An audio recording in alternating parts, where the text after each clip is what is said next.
So the way I found Saxapaw is a perfect representation of my philosophy of get ready, get set, and flow. I woke up in New Jersey in the spring of 2017 and I just had a feeling that it wasn't aligned with me anymore. I had been there for 20 years. Things were shifting. I was shifting. I had just published a book and I started tapping into these principles that I use with my clients. And when I started thinking about the characteristics of where I wanted to live, I knew I wanted a slower pace, warmer weather, and friendlier people. So out of the blue, I get a phone call from a woman from Stanton, Virginia. And the Shenandoah Valley is a place that has always been near and dear to my heart.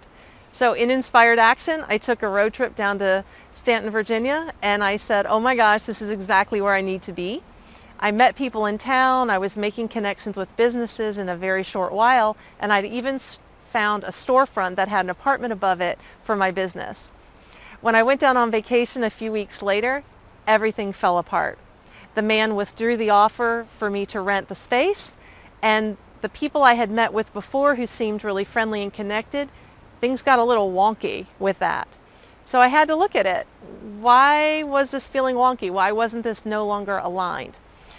So out of the blue, a client said, well, if you ever want to live in North Carolina, my father has a furnished condo on a marina in Southport, North Carolina. And that felt aligned. So I went with that and I stayed there for 6 or 7 months until I started being led to the Triangle.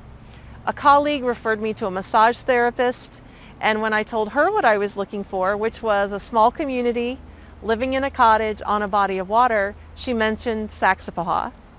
So I came out to Saxapahaw and I looked around here and I said, oh my gosh, this is everything that I wanted. And that's how I found Saxapahaw. So get ready, get set, flow.